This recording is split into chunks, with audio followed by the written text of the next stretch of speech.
¿Qué tal? ¿Cómo están? Comenzamos hoy nuestro recorrido por la carta del apóstol Pablo en la parte práctica, en la parte final, y estamos en el capítulo 15. El capítulo 15 para muchos es la culminación de la carta. ¿Por qué? Porque el capítulo 16 está lleno de saludos. Pero sin embargo todos esos saludos tienen un sentido y no los voy a dejar de lado. Lo que quiere decir que hoy me voy a dedicar a los últimos versículos del capítulo 15, pero la próxima vez ya nos vamos a encontrar en la lectura del capítulo 16 con los saludos. Como lo vamos a hacer rápido, les recomiendo que ustedes hagan una lectura previa del capítulo 16 antes de comenzar el estudio y después entonces el recorrido va a ser mucho más fácil porque no voy a poder leer todo el capítulo. Nos vamos a detener en el versículo 25, que es donde dejamos la última vez. Estamos en el versículo 25 de Romanos 15. El versículo 25 dice, mas ahora voy a Jerusalén para ministrar a los santos. Ahora usted sabe que Jerusalén era en aquel momento un centro adverso a los cristianos. Habían perseguido a los apóstoles y Pablo iba a ese lugar. Era un lugar muy conflictivo donde la fe cristiana tenía su mayor conflicto allí. Y no solamente la fe cristiana tenía conflictos allí, sino que la fe cristiana tenía conflictos dentro de la iglesia de Jerusalén, donde había muchas personas que traían todavía la carga legalista del judaísmo y no entendían la libertad que hay en Cristo Jesús.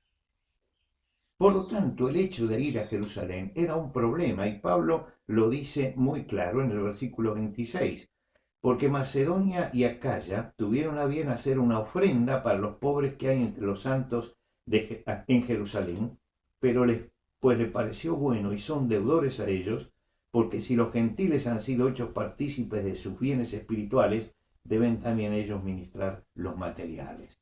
Fíjense que la gente de Macedonia y de Acaya, a pesar de ser gente pobre, abundó para hacer una ofrenda para los hermanos pobres de Jerusalén.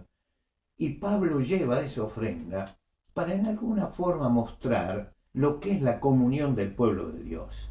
Que no hay ningún resentimiento, sino hay hermandad en los gentiles. Lógicamente, cuando llegara allá, esa ofrenda podía interpretarse de varias formas y Pablo lo sabía.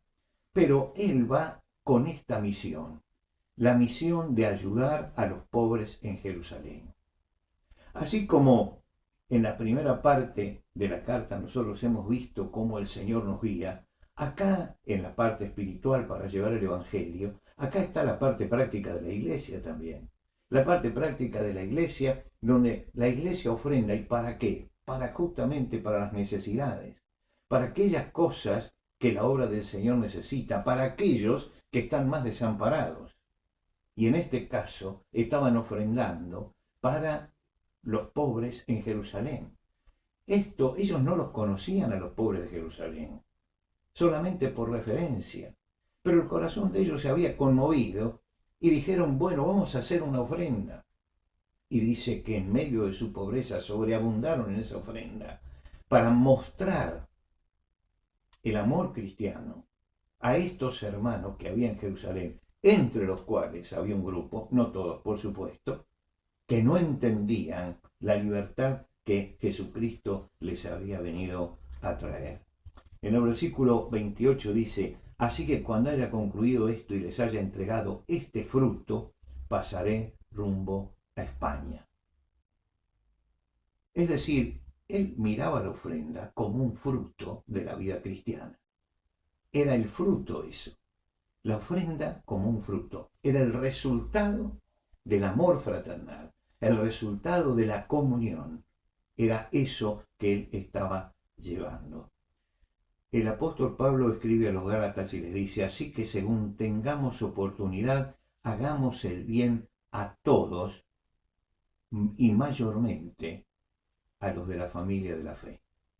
Es decir, el bien que se extiende sobre nuestros hermanos. Versículo 29 dice, y sé que cuando vaya a vosotros llegaré con abundancia de bendición del Evangelio de Cristo. Espera ir a Roma. Y como dijimos en la clase pasada, Roma iba a ser de paso, porque ellos ya conocían el Evangelio. Él tenía que seguir a España. Pero ¿cuál era el objeto de que él se detuviera en Roma? No era simplemente lo social, conocer a los hermanos, sino que él quería ser de bendición y quería llevar la bendición. Como ministro de Dios, como siervo de Dios, sabía que la misión de él era bendecir. Y él tenía una capacidad especial para transmitir ciertas cosas, por lo tanto, tenía que brindar esa capacidad para el pueblo de Dios, iba para bendecirlos. El objetivo era ser bendición. En una sola cosa se equivocó el apóstol Pablo aquí.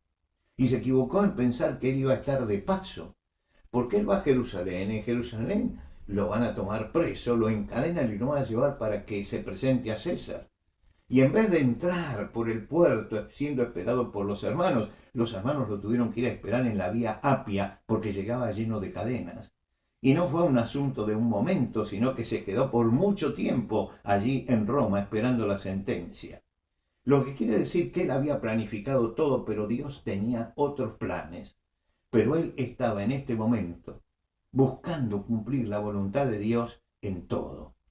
Finalmente, cuando llegamos al versículo 30 de este capítulo, dice, pero os ruego, hermanos, por nuestro Señor Jesucristo y por amor del Espíritu, que me ayudéis orando por mí, para que sea librado de los rebeldes que están en Judea, y que la ofrenda de mi servicio a los santos en Jerusalén sea acepta, para que con gozo llegue a vosotros por la voluntad de Dios.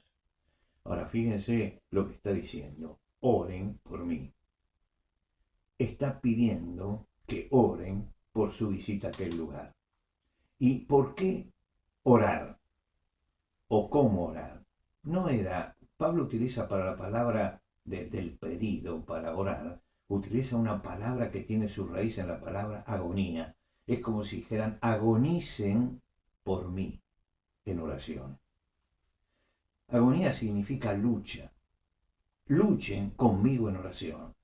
¿Y por qué? ¿Por qué tenían que luchar? ¿Por qué? Porque había esos judíos rebeldes a los que él sabía que la reacción no podía ser tal vez positiva por parte de ellos. Se habían convertido a Cristo, pero todavía estaban en pañales, todavía eran carnales, todavía traían mucho de su herencia. Y Pablo dice que estos judíos son rebeldes, es decir, que eran ultraconservadores del judaísmo que estaban atacando la libertad en Cristo que el Señor nos consiguió y logró por nosotros en la cruz. No habían entendido esto. Y dice que la ofrenda de mi servicio sea agradable. Es decir, que Dios contenga a esta gente. En la iglesia estamos hablando. Esto es terrible, pensar que puede haber hermanos así. Pero además dice, y que sea aceptada, que nadie piense, este Pablo lo hace por arrogancia, sino que entiendan que allí está el amor de Cristo. Es una oración agónica la que pide el apóstol para esta necesidad. ¿Y cómo termina? Dice, y el Dios de paz sea con todos vosotros. Amén. Este amén sería el cierre de la carta, pero nos queda todavía lo otro, como dijimos al principio. El objetivo final de Pablo era llegar con gozo al final de su vida siendo de bendición. Lo dice a los ancianos de Éfeso cuando se está despidiendo. Él dice, pero de ninguna cosa hago caso, ni estimo preciosa mi vida para mí mismo, con tal que acabe mi carrera con gozo y el ministerio que recibí del Señor Jesús.